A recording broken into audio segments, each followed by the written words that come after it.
Damos comienzo a un nuevo programa, Servidores de Dios. Quien te habla es Manuel Cornejo. Estaré compartiendo la palabra de Dios y lo haré de una manera expositiva, versículo a versículo.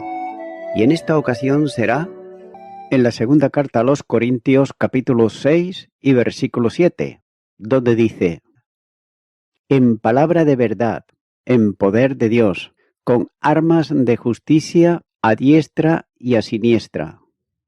Comienza diciendo este versículo, en palabra de verdad. Notamos aquí que esta palabra de verdad es una alusión a la proclamación del mensaje del Evangelio, pero tampoco, por otro lado, debe de dejarse a un lado el modo de hablar correcto que debe ser habitual en el creyente, por lo cual, desechando la mentira, hablar verdad, cada uno con su prójimo, porque somos miembros los unos de los otros. Efesios capítulo 4 y versículo 25. Entonces, ¿es lícito preguntarse a qué verdad se refiere aquí el apóstol? Es posible que esté pensando en convencer a sus lectores de que es digno de confianza. Pero note que uno de los temas más destacados de la epístola tiene que ver con la defensa de su apostolado, cuyo ministerio es la predicación del verdadero evangelio de Cristo, enfrentando las distorsiones que propagaban de él sus adversarios, por lo que habla la verdad siempre, como así también señala el capítulo 4, versículo 2 y capítulo 7, versículo 14. Con todo, lo más seguro en el contexto de este versículo es que se esté refiriendo a la correcta predicación del Evangelio, como de esta forma, refiriéndose a la verdad, ocurre también en otros lugares, como por ejemplo en Efesios capítulo 1 y versículo 13, donde dice: en él también vosotros, habiendo oído la palabra de verdad, el Evangelio de vuestra salvación, y habiendo creído en él, fuisteis sellados con el Espíritu Santo de la promesa. Esto está presente en relación con el sentido del ministerio del apóstol, como señala el capítulo 5 y los versículos 18 al 20.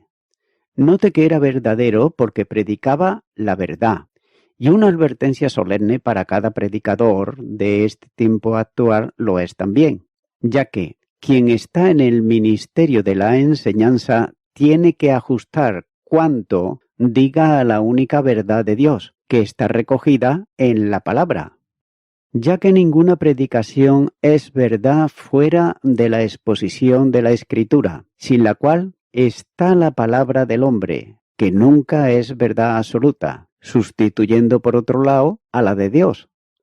El ministerio de la evangelización tiene que descansar sobre dos bases. Una, la doctrinal, exponiendo el mensaje de la cruz, y también la otra, la vivencial.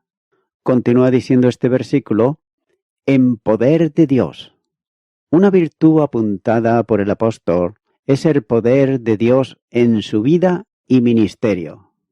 La manifestación del poder divino para salvación a todo el que cree es propio del Evangelio. Romanos, capítulo 1 y versículo 16 dice: porque no me avergüenzo del Evangelio, porque es poder de Dios para salvación a todo aquel que cree, al judío primeramente y también al griego. Este poder de Dios se manifestaba de distintas formas en el ministerio del apóstol, ya que fue el poder de Dios que actuó en él para el ministerio del apostolado entre los gentiles. Pues el que actuó en Pedro para el apostolado de la circuncisión, actuó también en mí para con los gentiles. Gálatas capítulo 2, versículo 8. Pero note que este poder de Dios se hizo presente en la vida poderosa de testimonio de su ministerio. También es interesante observar cómo hace Kinsinger cuando dice que hay dos expresiones, una al inicio y otra al final de la relación de virtudes, ya que la primera está relacionada con el Espíritu Santo, como señala el versículo 5, Este poder se hace manifiesto en la conversión de tantos gentiles y la fundación de iglesias cristianas, entre las que estaban los creyentes en Corinto y la iglesia en ese lugar. Estos creyentes, ellos podían abundar en esperanza por el poder del Espíritu Santo, ya que en él también vosotros, habiendo oído la palabra de verdad, el evangelio de vuestra salvación, y habiendo creído en él, fuisteis sellados con el Espíritu Santo de la promesa. Romanos capítulo 15 y versículo 13. Pero note que Dios manifiesta su poder en el mismo apóstol, teniendo en cuenta que tanto su apariencia física como su oratoria e incluso su propia debilidad personal le hacía humanamente hablando poco apto para el desarrollo de una misión como la que había recibido. Ese es el testimonio de la Escritura acerca de él, y sus mismos enemigos hacen mención de estas aparentes debilidades humanas que concurrían en su persona, reconocidas también por él mismo, cuando dice: pero tenemos este tesoro en vasos de barro, para que la excelencia del poder sea de Dios y no de nosotros. Segunda de Corintios, capítulo 4, versículo 7. Sigue diciendo este versículo: con armas de justicia a diestra y a siniestra. Estas armas de justicia son las que el Espíritu provee para la vida cristiana victoriosa, como también nos enseña en Efesios capítulo 6, los versículos 10 al 18. El apóstol, lo mismo que los creyentes, tiene la provisión del armamento espiritual con el que puede oponerse a las huestes de maldad que combaten en contra de él. Con ellas podrá mantenerse firme en la posición en que fue puesto por la identificación con el vencedor supremo, que es naturalmente Cristo Jesús, ya que él ha derrotado a las huestes de maldad y demanda de cada uno de nosotros mantenernos firmes en contra de ellas. Note que en ningún lugar del Nuevo Testamento se ordena al creyente que salga a derrotar a los demonios, ni tampoco a luchar en contra de ellos, ya que están derrotados potencialmente por la obra de Cristo en la cruz. Estas huestes de maldad luchan contra el cristiano para hacerle caer del lugar de victoria en que fue puesto en Cristo Jesús. En lo avanzado de la noche de este mundo somos llamados a desechar las obras de las tinieblas y a vestirse de la armadura de la luz. Romanos capítulo 13, versículo 12. Estas armas de la milicia cristiana no son carnales, sino poderosas, puesto que Dios puede destruir toda fortaleza. La segunda carta a los Corintios, capítulo 10, versículo 4 dice: porque las armas de nuestra milicia no son carnales, sino poderosas en Dios para la destrucción de fortalezas. Entonces, cada creyente debe de estar en vigilancia, habiéndose vestido de las armas de la luz, provistas por Dios. Pero nosotros que somos del día, seamos sobrios, habiéndonos vestido con la coraza de la fe y de amor, y con la esperanza de salvación como yermo. Primera de Tesalonicenses, capítulo 5 y versículo 8. A la referencia general sobre las armas para mantenerse victorioso, hace alusión a dos tipos concretos: las que se usan con la mano derecha y las que son propias para la izquierda. En esta forma metafórica, orienta el pensamiento a la espada del Espíritu, que habitualmente la espada se usaba en la mano derecha. Efesios capítulo 6, versículo 17 dice: y tomad el yermo de la salvación y la espada del Espíritu, que es la palabra de Dios. Pero también hace notar el escudo de la fe, arma defensiva que se usaba generalmente con la mano izquierda. Efesios capítulo 6, versículo 16 dice: Sobre todo, tomad el escudo de la fe, con que podáis apagar todos los dardos de fuego del enemigo. Note que estas dos armas están formando parte de toda la panoplia divina.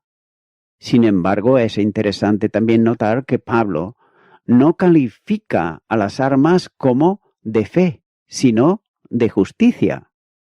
Por otro lado, algunos exegetas consideran o entienden que se llaman de este modo porque han de ser usadas con espíritu de justicia y santidad.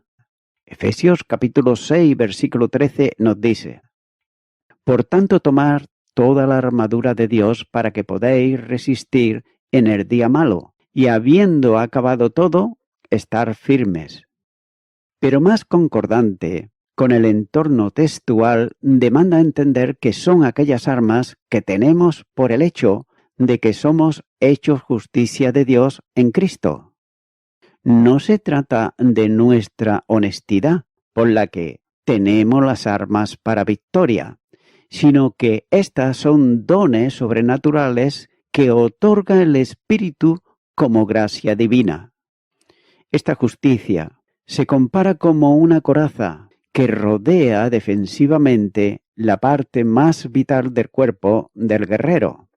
Efesios capítulo 6, versículo 14 nos dice: Estad pues firmes, ceñidos vuestros lomos con la verdad y vestidos con la coraza de justicia. Continúo ahora con el versículo 8, donde dice: Por honra y por deshonra, por mala fama y por buena fama, como engañadores, pero veraces. Comienza diciendo este versículo: por honra y por deshonra. De la manifestación de virtudes, note que ahora pasa nuevamente a usar el estilo tan propio de Pablo, de expresarse mediante contrastes, y lo hace para poner de manifiesto la apreciación humana y la divina en relación con su ministerio apostólico. También es notable observar que no guardan una forma continuada, presentando primero los asuntos honorables y luego los contrarios. De ese modo, usa lo positivo y lo negativo y distintamente. Así pues, comienza aquí refiriéndose a la buena fama que tenía para algunos. Note que Dios honra a los que le sirven con fidelidad, y así nos enseña el primer libro de Samuel, capítulo 2 y versículo 30, donde dice: Por tanto Jehová, el Dios de Israel, dice: Yo había dicho que tu casa y la casa de tu padre andarían delante de mí perpetuamente. Mas ahora, ha dicho Jehová, nunca yo tal haga, porque yo honraré a los que me honran, y los que me desprecian serán tenidos en poco. Por otro lado, la preposición que sustituye en este texto a la de los versículos anteriores se distingue de esta última en su aspecto local, que equivale a por, o también o en medio de. Esto tiene importancia en el establecimiento de los contrastes, ya que para Dios el ministerio de Pablo era honorable, pero para los hombres no era digno de honra. De forma especial para sus adversarios en Corinto. Estos le acusaban de no ser digno de crédito y sin embargo para él no le afectaba nada de esto, especialmente la opinión de los hombres que lo despreciaban, ya que él era el mismo, predicando honestamente la verdad del Evangelio y además viviendo una vida ejemplar, aunque muchos no estuviesen de acuerdo con él. Note que Dios honra el ministerio hecho bajo su dirección y poder, por lo que el ministro no debe de tener en cuenta lo que los enemigos del Evangelio digan de él, acusándole e infamándole.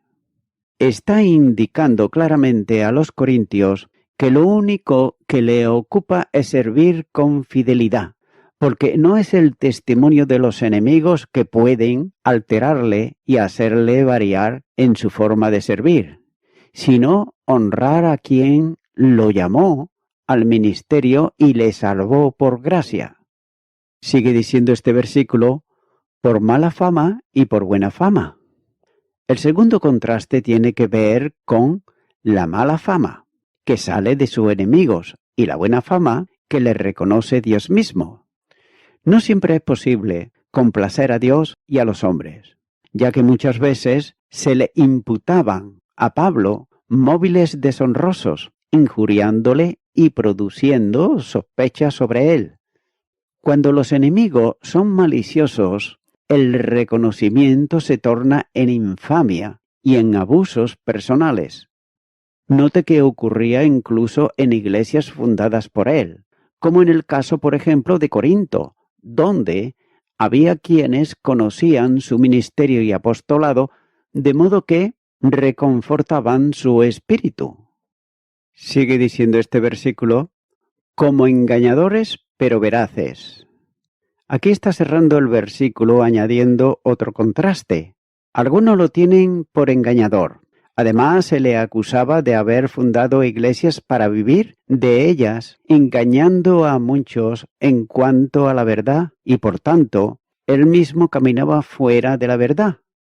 Pero sin duda, la difamación procedía de quienes apostataban de la fe y seguían doctrinas de demonios.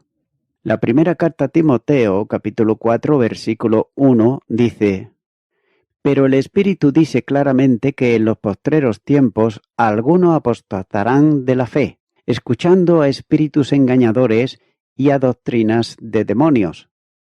Así pues, no es extraño esto, puesto que los principales sacerdotes y los fariseos, de quienes venían todos los que buscaban corromper las iglesias establecidas por el ministerio del apóstol, ya habían acusado ellos a Jesús de engañador. El Evangelio de Mateo, capítulo 27 y versículo 63, dice: diciendo, Señor, nos acordamos que aquel engañador dijo, viviendo aún, después de 3 días resucitaré. Tengas en cuenta que nunca los legalistas, enemigos de la gracia, estarán dispuestos a aceptar las verdades de quienes, viviendo a Cristo, enseñan la libertad de Él.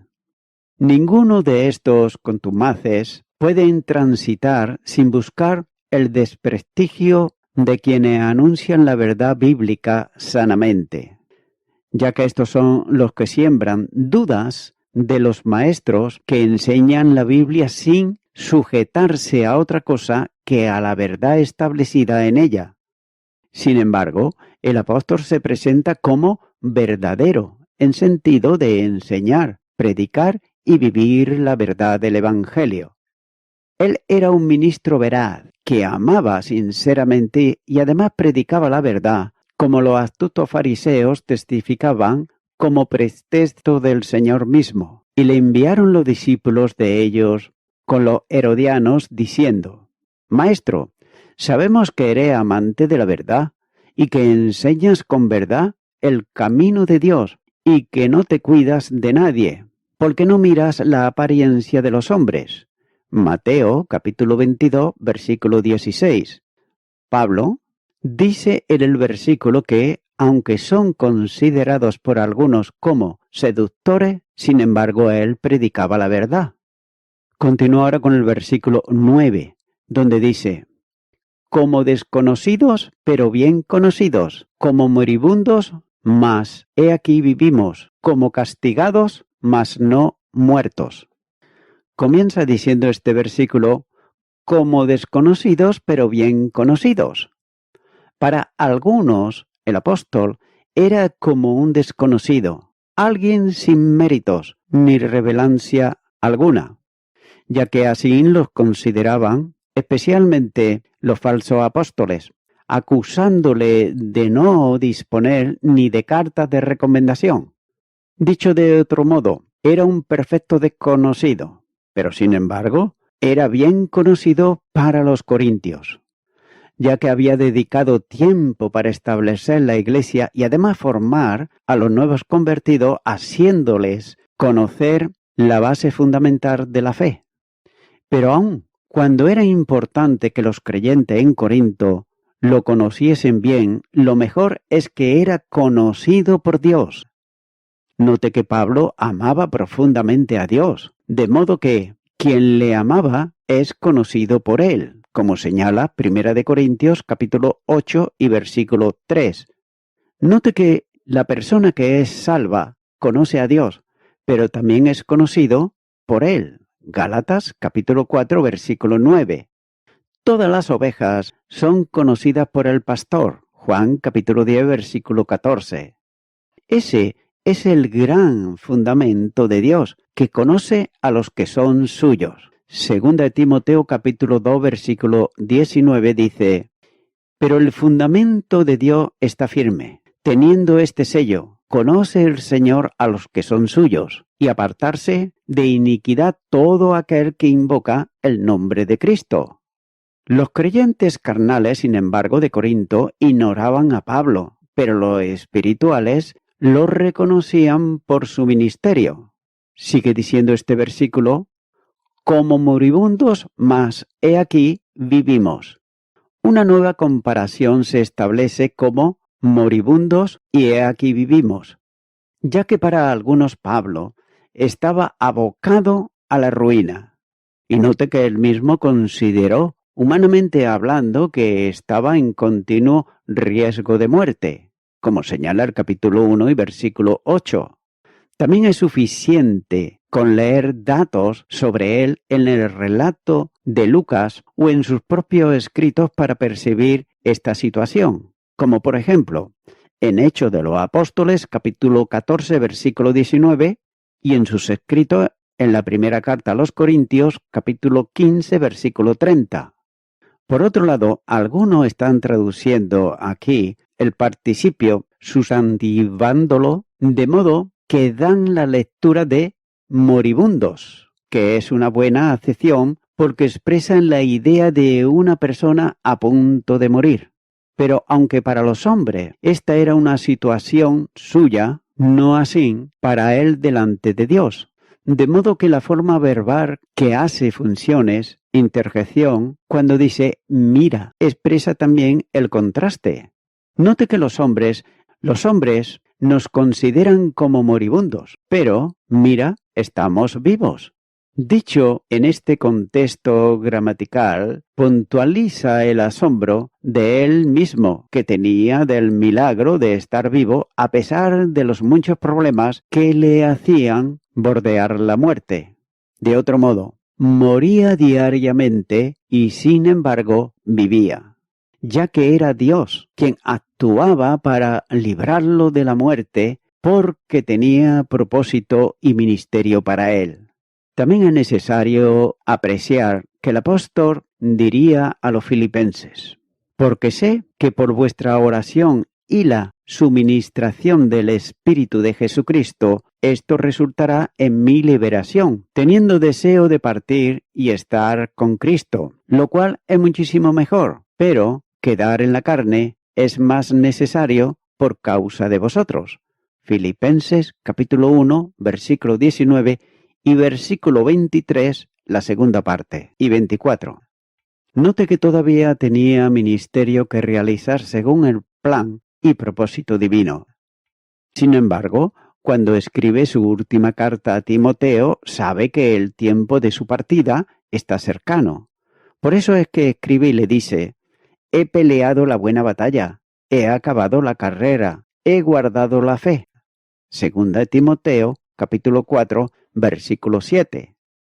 Mientras exista algo que cumplir del servicio encomendado, Dios mantiene en vida al ministro, pero cuando el trabajo asignado está cumplido conforme a su propósito, el Señor retira al siervo y lo lleva a su lado. Sigue diciendo este versículo: como castigados, mas no muertos. Esta es una referencia más a la situación, y lo hace con las palabras como castigados, mas no muertos. Note que el verbo tiene que ver con la aplicación de disciplina, que es corregir a un niño, reprender y castigar. Es la voz pasiva que equivale a siendo castigados. También es necesario entender el sentido de esta expresión, ya que en la oración anterior se refirió a una situación agobiante, como de moribundo. Los antiguos, especialmente del contexto judío y aún los creyentes del mundo romano, atribuían las calamidades y también las dificultades extremas como consecuencia de un castigo de Dios. Y así ocurre, por ejemplo, en el caso de Job, quienes sus amigos le acusaban de pecado oculto sin confesar, puesto que, según ellos, Dios no trata de ese modo a un justo. También con relación con el ciego de nacimiento, de quien los discípulos preguntaron al Señor quién había pecado, si él o sus padres, para que naciese ciego. Juan capítulo 9, versículo 2. Sin embargo, aunque Dios permitía situaciones límites cercanas a la muerte por la intensidad de las pruebas, como señala Hechos de los Apóstoles capítulo 14, versículo 19, note por otro lado que el Señor lo levantaba para que siguiese adelante en su ministerio. Por eso aquella no le alcanzaba por el cuidado divino. Esta declaración del apóstol es el eco de las palabras del salmista cuando dice: no moriré, sino que viviré y contaré las obras del Señor. Me castigó gravemente el Señor, mas no me entregó a la muerte. Salmo 118 y los versículos 17 y 18. Y voy concluyendo con esto. Dice la palabra de Dios: no moriré, sino que viviré. El salmista estaba confiado que Dios le guardaría de la muerte en las crisis actuales. Y note que quizás el Señor bien pudiera haber cantado este canto en la última cena con sus discípulos, ya que él pudo proclamar esto confiadamente, que la muerte no podía retenerle, sino que él viviría y cantaría las obras de Dios. Amigo y amiga oyente, el salmista hace una afirmación fruto de su fe en el Señor, cuando dice: no moriré, sino que viviré. Es por eso que, mi amigo, mi amiga oyente, si aún tú no has depositado tu fe en Cristo Jesús, no puedes decir como decía el salmista. Pero sin embargo, si crees de todo corazón en la obra expiatoria de Jesucristo, creyendo que Él dio su vida en la cruz del Calvario a favor del pecador y la pecadora, arrepentido y arrepentida, y además creyendo que Él resucitó de entre los muertos y que está sentado a la diestra del trono de Dios. Si tú crees esto firmemente, pues solamente te queda invitarle a Cristo a que venga a tu corazón. Ora conmigo si nunca antes lo has hecho y repite esta oración que yo voy a hacer y di: Señor Jesucristo, creo que tú eres el dador de la vida, y el que cree en ti, aunque esté muerto, vivirá. Pero ahora vengo ante ti pidiéndote perdón por todos mis pecados.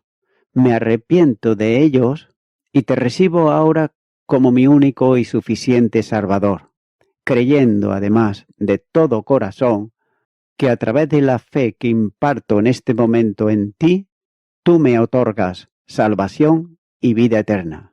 En el nombre de Jesús. Amén.